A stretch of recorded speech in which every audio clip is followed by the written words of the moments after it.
Section 4. Be on guard. Watch ye, stand fast in the faith, quit you like men, be strong. Let all that ye do be done in love.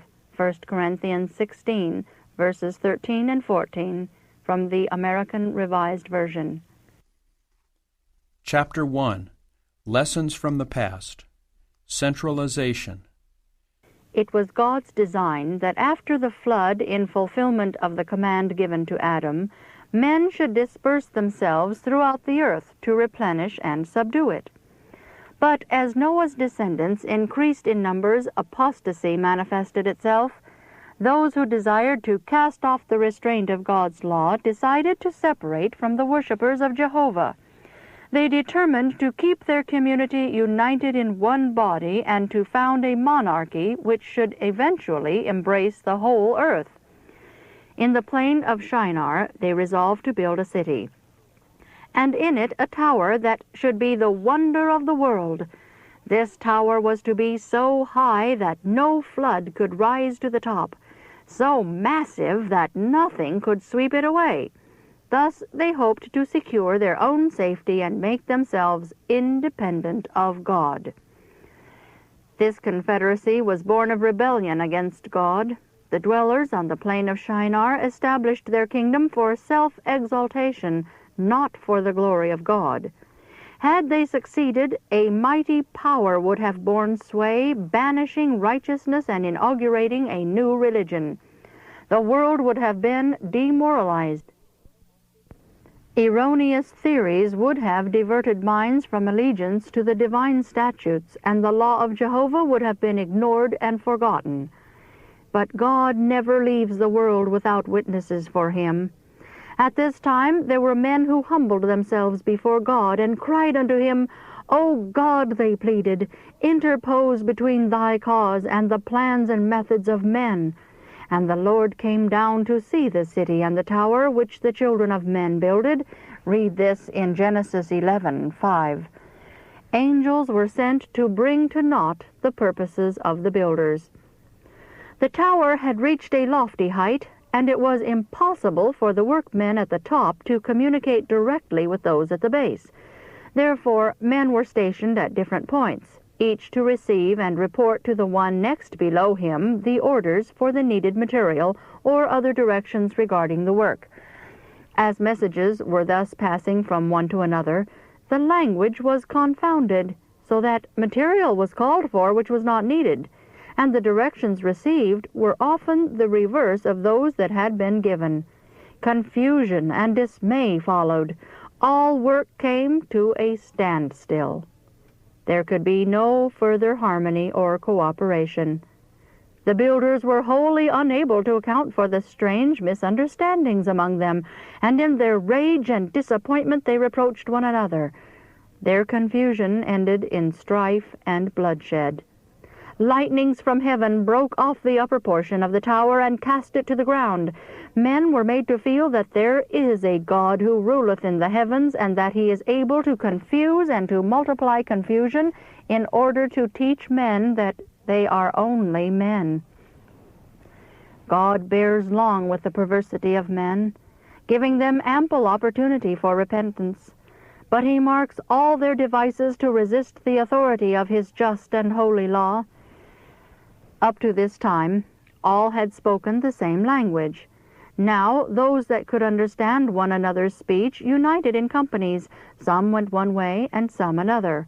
From thence did the Lord scatter them abroad upon the face of all the earth. See verse 9. In our day, the Lord desires that his people shall be dispersed throughout the earth. They are not to colonize. Jesus said, Go ye into all the world and preach the gospel to every creature. See Mark 16:15. When the disciples followed their inclination to remain in large numbers in Jerusalem, persecution was permitted to come upon them, and they were scattered to all parts of the inhabited world. For years messages of warning and entreaty have been coming to our people, urging them to go forth into the Master's great harvest field and labor unselfishly for souls. From Testimonies written in 1895 and 1899, I copy the following paragraphs. True missionary workers will not colonize. God's people are to be pilgrims and strangers on the earth. The investment of large sums of money in the building up of the work in one place is not in the order of God. Plants are to be made in many places. Schools and sanitariums are to be established in places where there is now nothing to represent the truth. These interests are not to be established for the purpose of making money, but for a purpose of spreading the truth. Land should be secured at a distance from the cities where schools can be built up in which the youth can be given an education in agricultural and mechanical lines.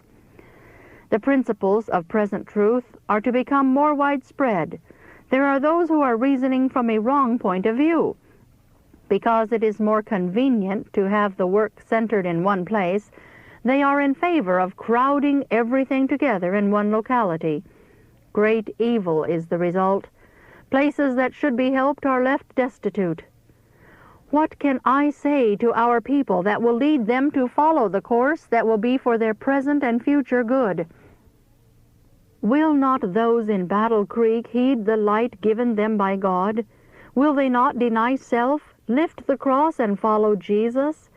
Will they not obey the call of their leader to leave Battle Creek and build up interests in other places? Will they not go to the dark places of the earth to tell the story of the love of Christ, trusting in God to give them success? It is not God's plan for our people to crowd into Battle Creek.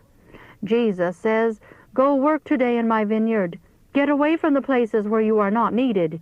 Plant the standard of truth in towns and cities that have not heard the message. Prepare the way for my coming. Those in the highways and hedges are to hear the call." The Lord will make the wilderness a sacred place as His people, filled with the missionary spirit, go forth to make centers for His work, to establish sanitariums where the sick and afflicted can be cared for, and schools where the youth can be educated in right lines.